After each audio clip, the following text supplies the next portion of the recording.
Bentar, Pak.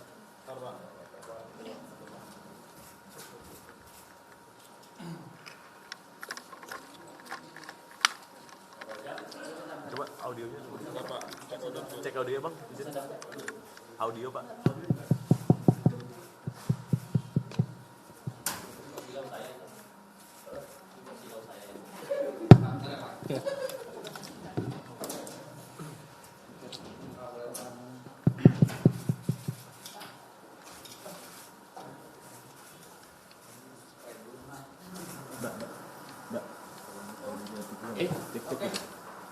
Bismillahirrahmanirrahim. Oh, udah aman. Thank you, Bang. Assalamualaikum warahmatullahi wabarakatuh.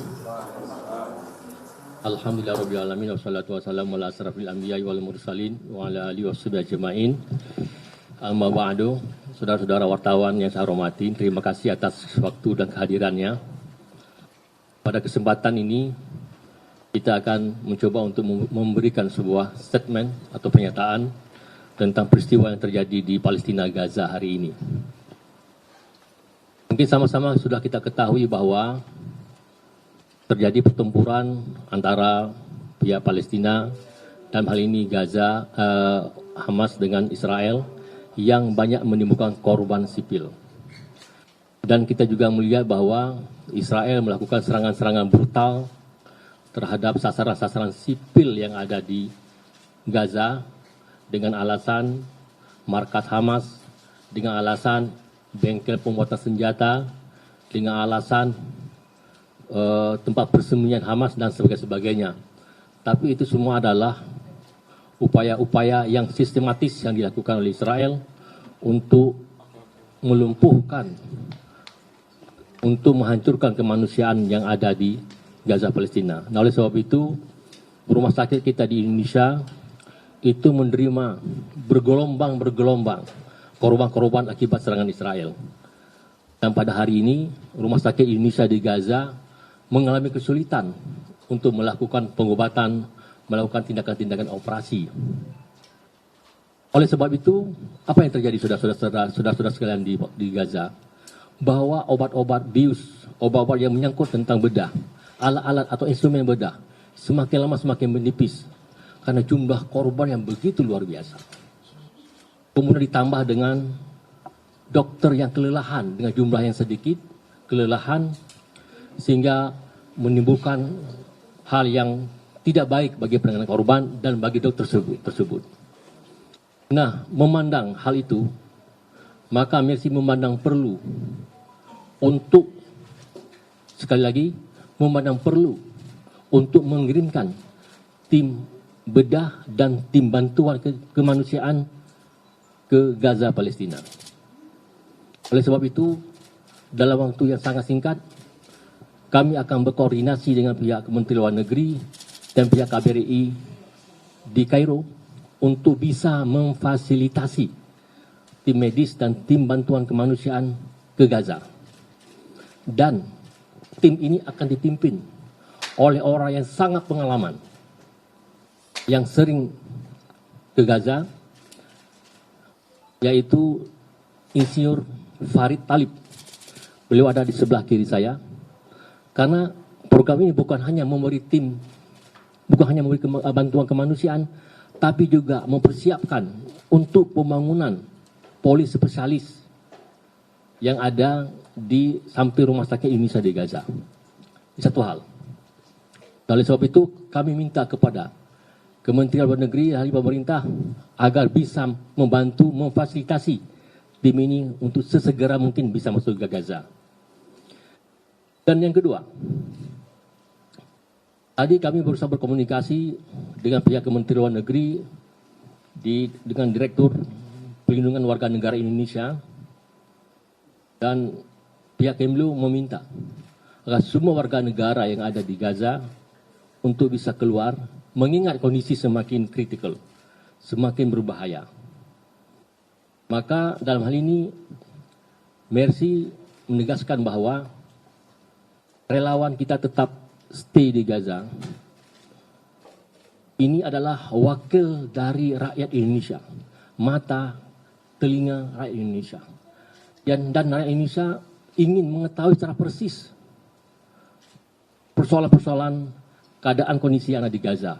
Maka kami memutuskan pimpinan Mercy untuk minta kepada relawan kita agar stay di Gaza untuk bisa membantu korban-korban yang terjadi di Gaza. Dengan catatan mereka mesti mampu untuk menjaga diri mereka dan tidak melakukan hal-hal yang bisa mencelakakan diri mereka. Dan rumah sakit menjadi basement untuk mereka tinggal, untuk mereka beraktivitas, dan untuk mereka memberikan terbaik bagi korban-korban yang ada di Gaza. Itu hasil pertemuan kami dengan pihak Kementerian Luar Negeri. Karena hari ini kami dengar Kemlu akan mengeluarkan peringatan untuk semua warga negara Indonesia mesti keluar dari Gaza. Dan selanjutnya akan disampaikan juga rilis oleh teman saya sebelah kanan, atau Pak Farid bisa menyampaikan. Ini beliau ketua tim, ya. Mungkin saya tambahkan lagi bahwa nanti tim itu beliau ketua tim, kemudian akan ada dokter bedah, ada dari anestesi, ada dokter umum, ada perawat bedah. Itu ideal seperti itu. Dan beliau adalah sebagai komandan tim.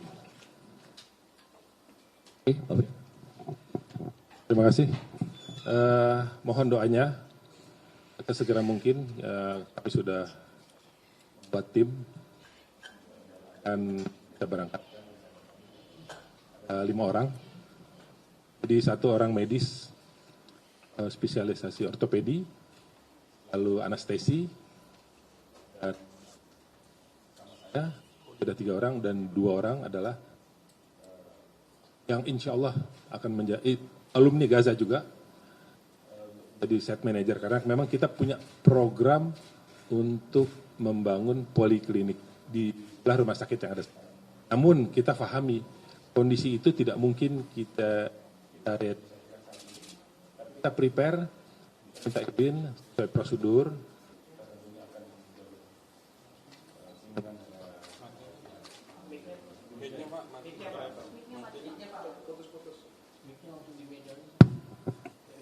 Ya, saya ulang ya. Tim yang akan berangkat ada 5 orang, ada dokter anestesi, ortopedi, dan 2 orang adalah 1 engineer, 1 pembantu engineer yang untuk stay di dalam Gaza. Namun kita sadari tidak mungkin kita masuk dalam waktu dekat ini, tapi kita harus ada di sekitar sana.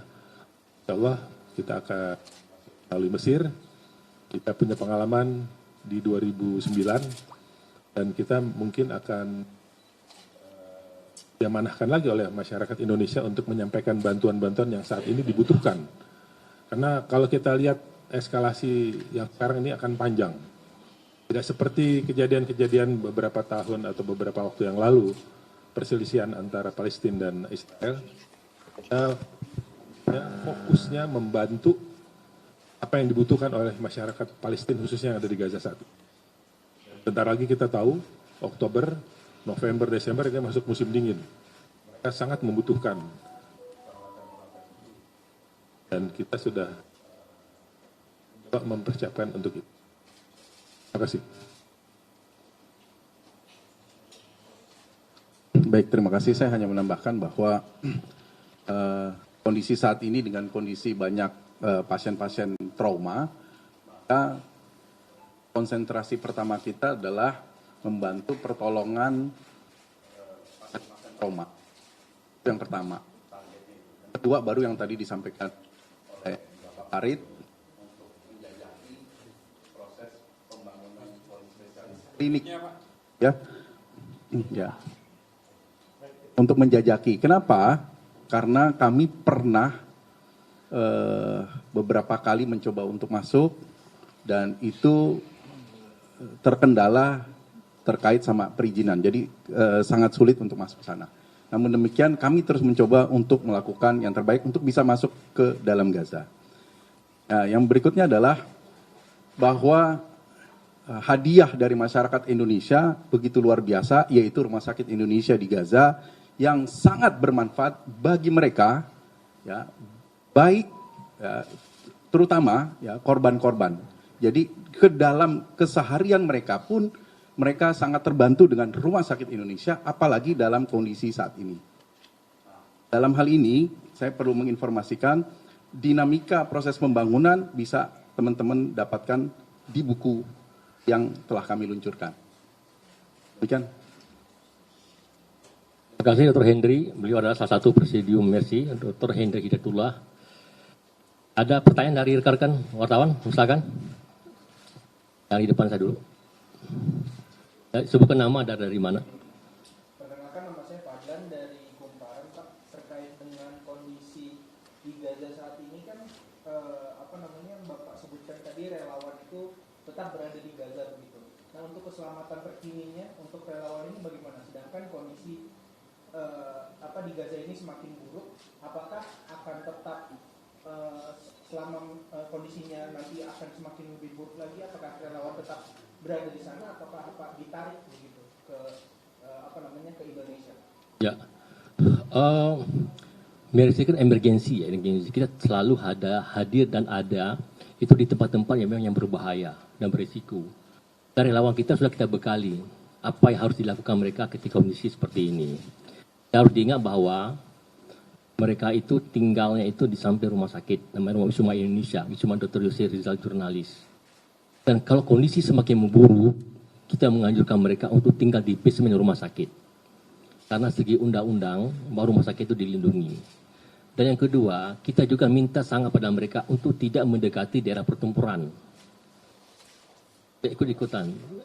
Itu kan dilarang. Kayak ini namanya itu pertama tidak netral, kemudian itu bisa menimbulkan korban nyawa. Kita sudah mengasihkan formatnya kepada mereka. Dan insya Allah mereka sudah siap. Dan kita juga komunikasi sama orang tua mereka. Dan orang tua mereka pun juga memberikan lampu hijau. Karena ketika kita kirimkan tim kita ke sana, kita sudah memberikan narasi bahwa kondisi di Gaza itu bukan kondisi normal. Oke, ya silakan.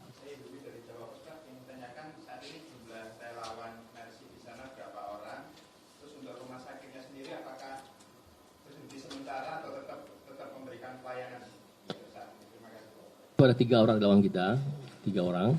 Kemudian rumah sakit masih berjalan seperti biasa dan sangat bermanfaat bagi korban-korban di sana. Dan rumah sakit itu jarak 3 kilo dari perbatasan, jadi korban-korban langsung dievakuasi ke rumah sakit kita itu. Jadi nama Indonesia sangat dikenang. Karena dibawa korban dibawa ke rumah sakit mana? Ke rumah sakit Indonesia. Nah, ini satu hal yang sangat positif. Terus ada yang lain?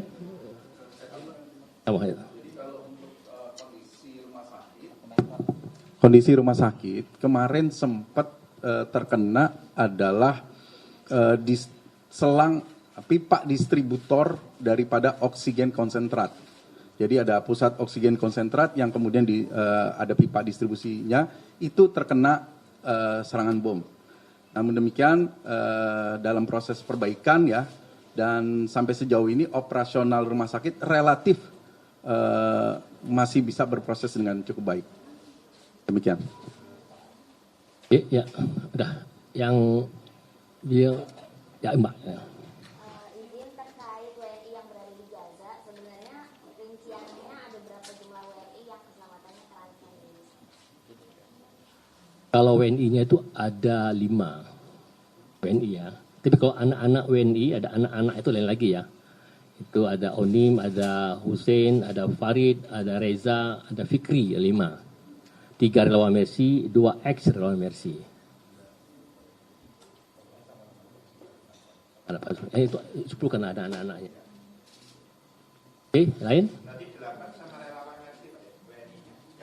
WNI yang asli ya dari sini ya itu ada 5. 5 itu anak-anak ada 2 kan keluarga nih, punya anak-anak. Nah itu dianggap juga mungkin. Tapi kalau langsung dari sini cuma 5 orang.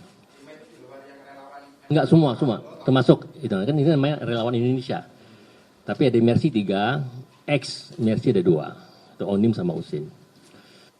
Oke. Ya Pak, Fatia dari VOA. Pak, tadi kan kalau kita melihat situasi yang terakhir ini kan Israel menutup semua jalur-jalur yang untuk masuk ke Gaza.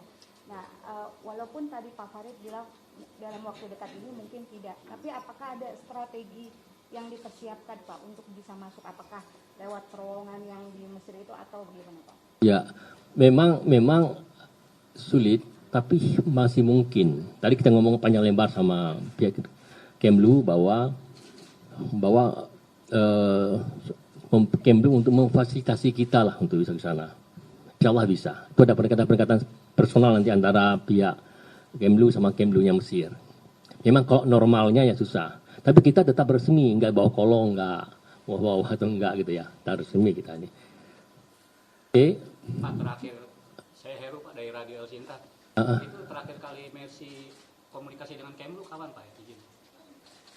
Oh, sama Kemlu kita sering komunikasi. Tadi barusan tadi jam Untuk saat ini. tadi barusan tadi pada jam 8 jam pagi tadi ya, sebelum kita konferensi pers. Kan tadi dikatakan kalau di sana juga ada relawan dari luar ya, WNA. Kemarin ada salah satu korban juga yang dapat syahid. Nah, dari Mercy sendiri apakah terus bergandengan dengan relawan WNA atau gimana Pak? Baik, terima kasih.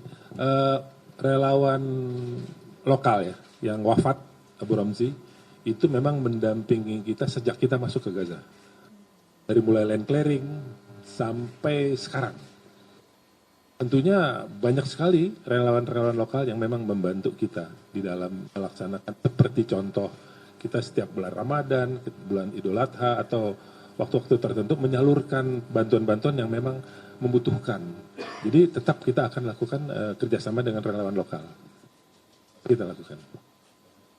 Mungkin tambahan yang perlu saya tekankan, jadi prinsip dari Mercy yang pertama adalah ketika masuk daerah, apapun daerahnya, daerah konflik sekalipun, kami melakukan SOP-nya adalah tetap jalur legal.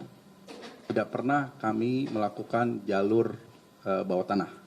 Yang pertama. Yang kedua adalah staf lokal tersebut sudah bekerja sudah lama, lebih dari 10 tahun, membantu kemanusiaannya dalam rangka proses pembangunan rumah sakit dan setelah rumah sakit berjalan.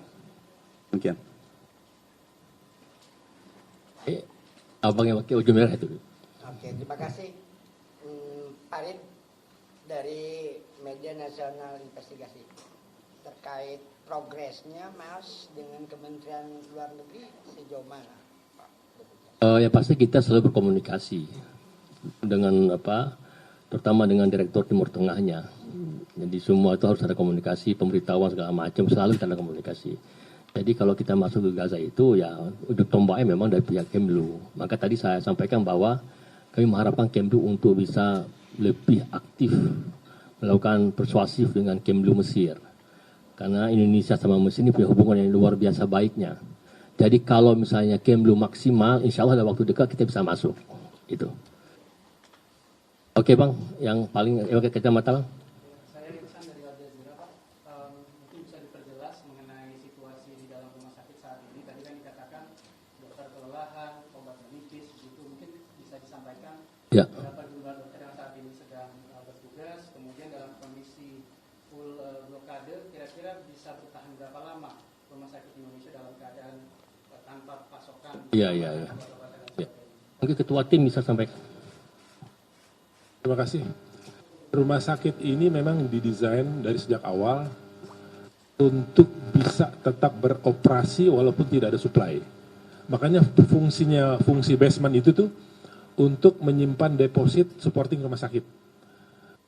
Lalu dilengkapi juga dengan 2 genset besar, Perkin ya. Tapi memang kalau gensetnya dibom ya selesai gitu. Tapi insya Allah itu kan ada aturan dunia ya, rumah sakit sama tempat-tempat pendidikan tidak boleh disentuh walaupun dalam keadaan perang. Memang itu desain rumah sakit ini nih bisa bekerja 3-4 bulan ke depan.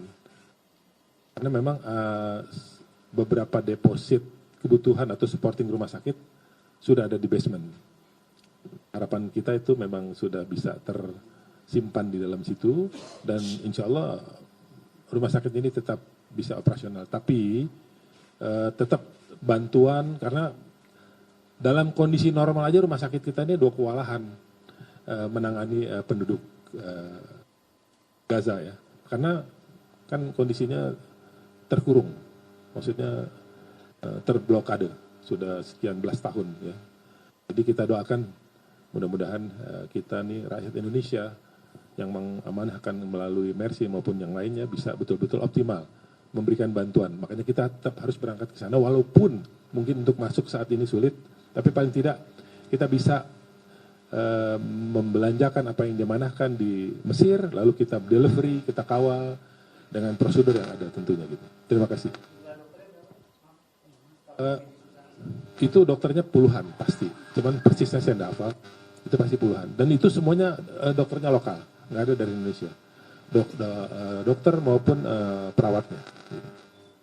Ya mungkin saya tambahkan kalau secara persisnya resource, kalau kondisi seperti ini bisa jadi berkurang atau bertambah. Sampai saat ini kita belum tahu persis kenapa. Kita tidak tahu apakah kemudian ada yang menjadi korban, sampai saat ini kita belum tahu. Kemudian ada tambahkan resource dari yang lain kami belum tahu. Namun demikian begini, secara ilustrasi gambaran umumnya adalah bahwa dalam kondisi normal dengan situasi yang terblokade seperti itu tadi disampaikan ada kondisi-kondisi di mana kebutuhannya tinggi. Apalagi dalam kondisi eskalasi seperti ini. Dan resource yang ada dengan korban yang banyak, plus kita bisa lihat edisi sharing kami di media sosial kami, mayat-mayat sudah meluap sampai keluar kamar jenazah. Kamar jenazah Rumah Sakit Indonesia di Gaza sudah tidak bisa menampung daripada mayat-mayat yang ada, sehingga ada diletakkannya di luar. Jadi demikian gambaran besarnya. Demikian pula korban-korban lukanya. Korban-korban lukanya sangat tinggi pada kondisi ini. Sehingga mau tidak mau pasti perlu tambahan resource baik SDM maupun alkes dan obat-obatan. Sudah? Satu lagi ya. Saya Singgi dari Kompas.com. Sebenarnya kami sangat perlu itu untuk data pastinya sih Pak. Karena sebenarnya itu kan untuk menjadi gambaran apa yang dibutuhkan di sana. Nah kalau memang tidak ada datanya, mungkin bisa dijelaskan mengapa apa kesulitan. Maksudnya data apa Pak? Dan tadi data paskesnya, data dokter dan lain sebagainya itu jumlahnya. Kalau memang nggak ada, mungkin bisa diceritakan apa kendala yang membuat komunikasi di sana itu tidak lancar di sini untuk terkait data-data itu. Kalau gini, data-data obat-obatan kami sudah terima, tapi secara gambaran umumnya adalah data-data kebutuhan emergency case, ya kasus-kasus emergency di mana kalau bahasa umumnya ya ada perban, ada infus, ada benang jahit, ya. Itu gambaran umumnya, karena memang kasus-kasusnya adalah kasus-kasus trauma, kasus-kasus luka. Itu gambaran umumnya. Meskipun ada juga permintaan bantuan yang sifatnya bukan untuk emergensi. Apa dalam rangka apa? Dalam rangka tadi yang disampaikan Dr. Sarbini adalah menghadapi musim dingin. Itu sudah ada permintaan itu. Demikian, Mas. Saya. Terima kasih. Assalamualaikum warahmatullahi wabarakatuh. Terima kasih teman-teman.